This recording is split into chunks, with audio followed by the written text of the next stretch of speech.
Hello, class. This is Dr. T. I am an assistant professor here in the Counseling Ministries Department, and I regularly teach MHPS 740 Interim Leadership. This recording is about the Frankena-Ries final paper in MHPS 740. And I would like for you to hopefully understand a little bit more about Frankena and how to do the paper. And in order to do that, we're going to take a quick look at the syllabus for MHPS 740. As you can see, your final Frankena-Ries problem analysis paper is worth 20%. So it's a big deal. And it is always at the end of MHPS 740. It's due during the last week, whether you are in the 8-week summer version of the course or the 15-week regular semester version.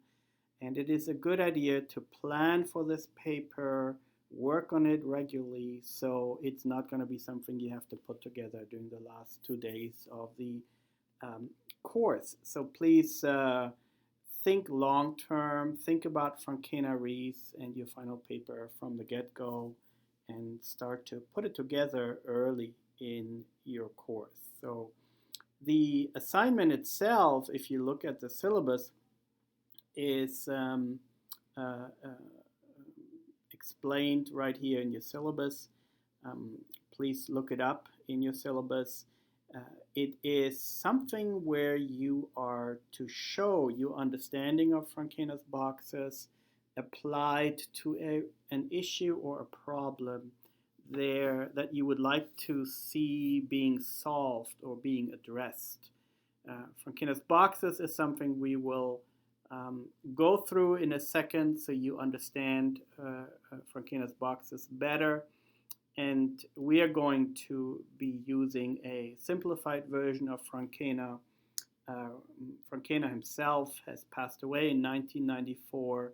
He was an educational philosopher and ethicist, and he had a lot of good ideas about how to address an issue and problems, and that's what we attempt to use it for.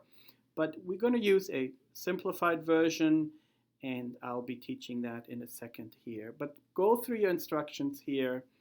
The 5 boxes of Frankena will serve as the outline for walking through an issue or problem towards a solution. Part of leadership is that we strategically and intelligently and with a lot of wisdom look at solving issues and problems. And we need models for that. We need some structure for that. So we can understand what we are doing. So we lead with purpose towards a solution. And it's also a way to explain a possible path towards a solution to other people. So Frankena's boxes is one way of doing that.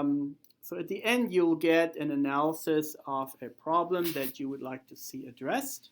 And in addition to Frankena, we're going to add a box that deals with the lean startup, because once you have some suggestions about solutions to a problem, we want to be able to not just leave it there, but we want to be able to see how it can be made sustainable and how it can be improved. Nothing that you implement will stay the same, because situations change, needs change, and you have to have a system through which you analyze what you implement and keep developing it.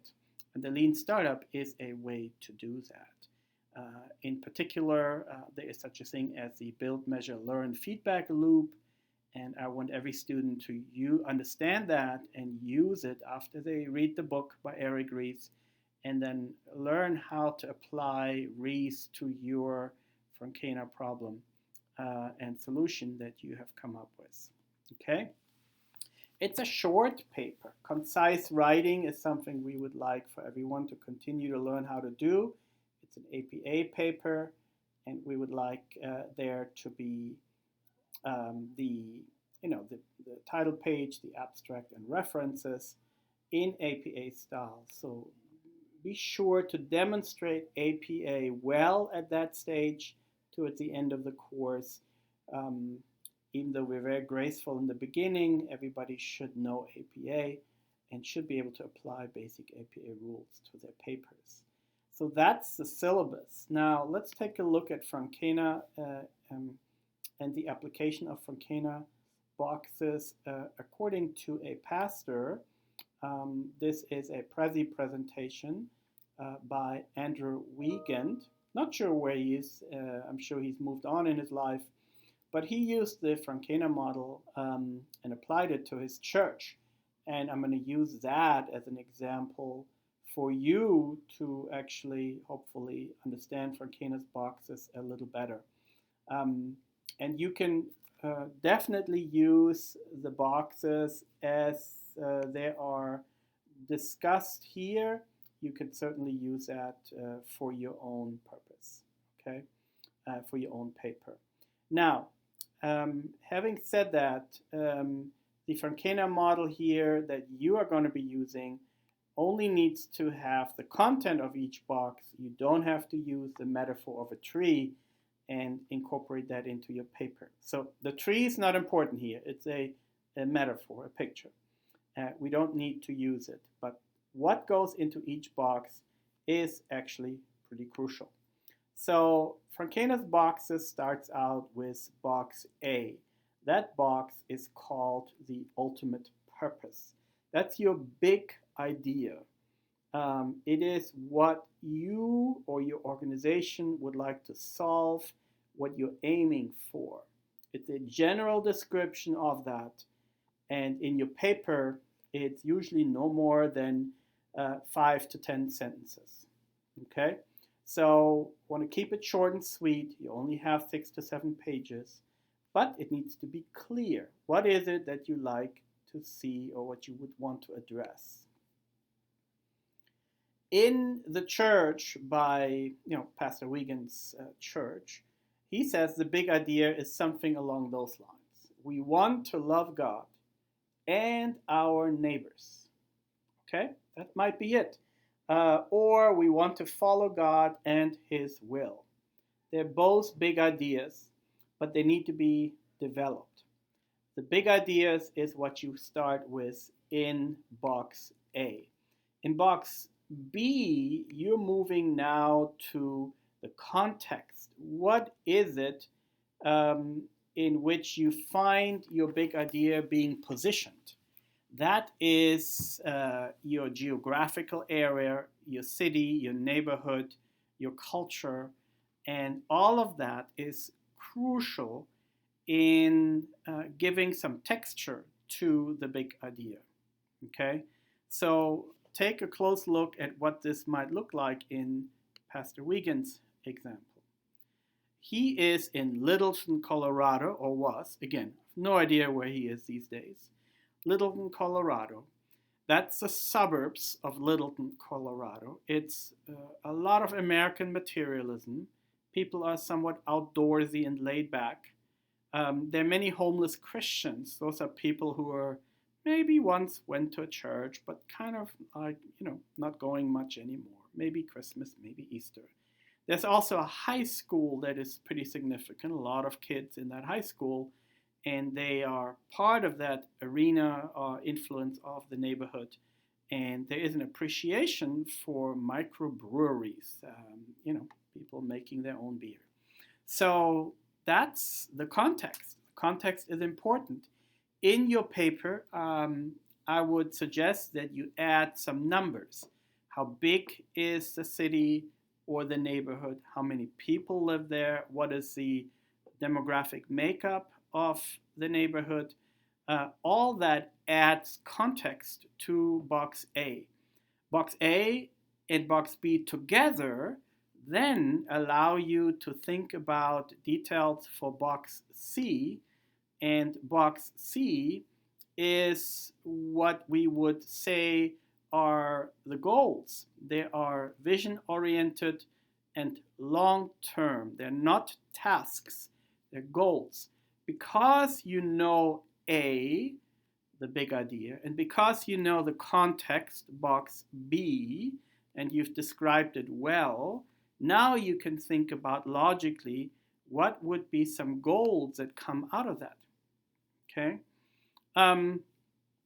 The neighborhood church might say one goal of ours is to decrease the materialism that was talked about in box B and encourage a more simple living and loving God with acts of sacrificial giving.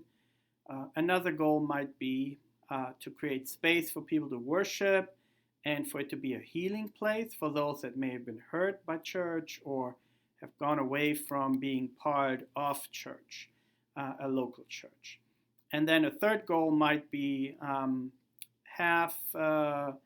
follow God in His mission to the students of Dakota Ridge High School, the new generation coming up. How can the church actually make that part of their goals, that they have a huge high school in their neighborhood? Okay, so because we know A and because we know box B, logically connect what are some of the goals that might come out then in box C. So your box C needs to show those goals and they have to be connected to box B.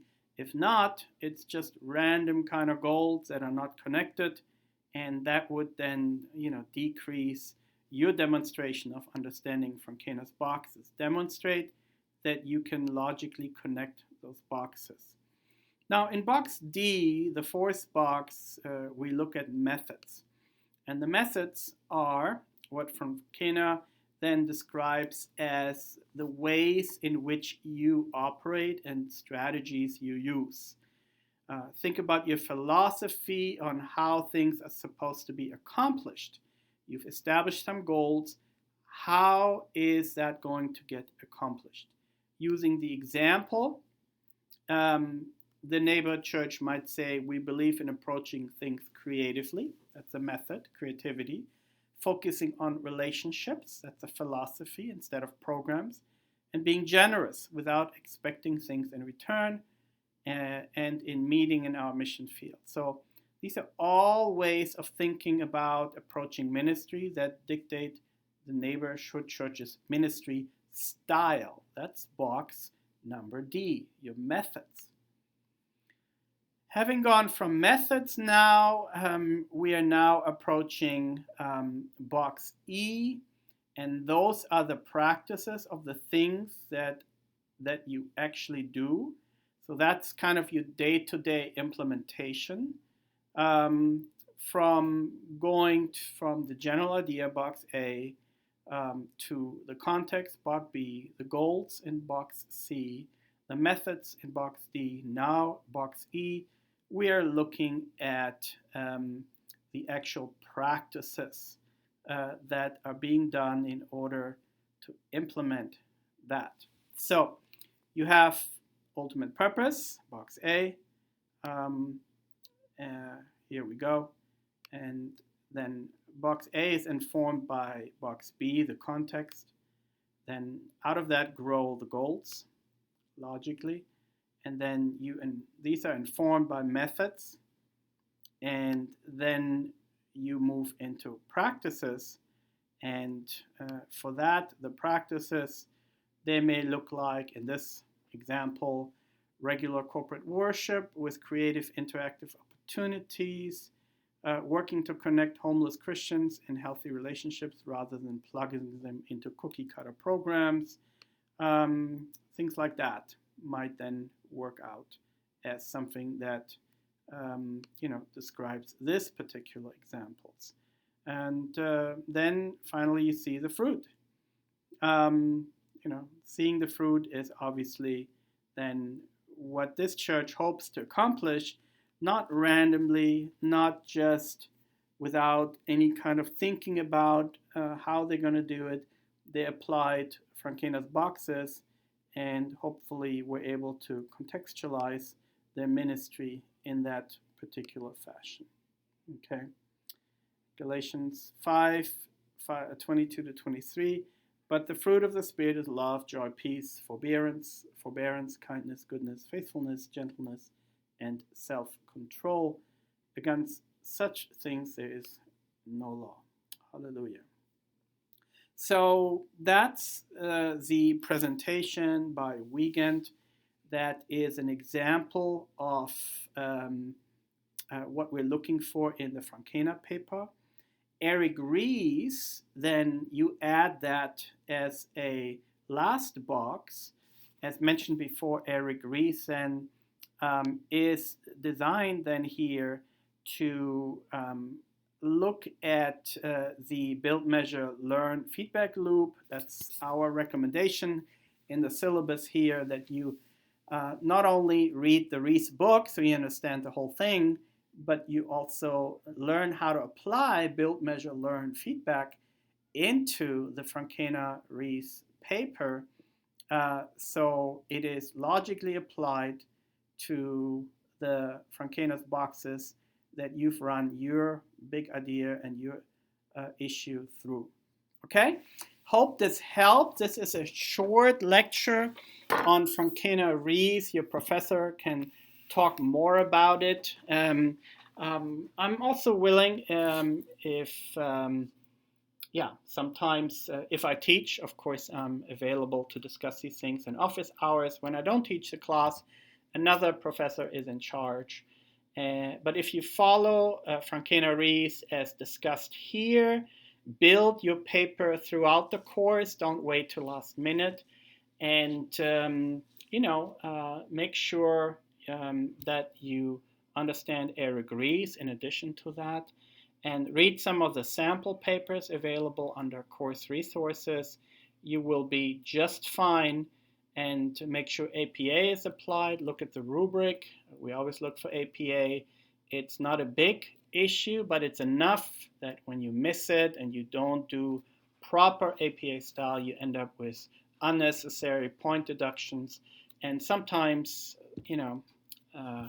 a few points can make the difference between passing a class or not. So get your points where it's easy and follow the logical progression of Frankena and apply Ries, and all is well in Denmark. That's Shakespeare, right? Okay, not going to go there. It's been a while that I read that. Blessings on you, and have a great time in MHPS 740.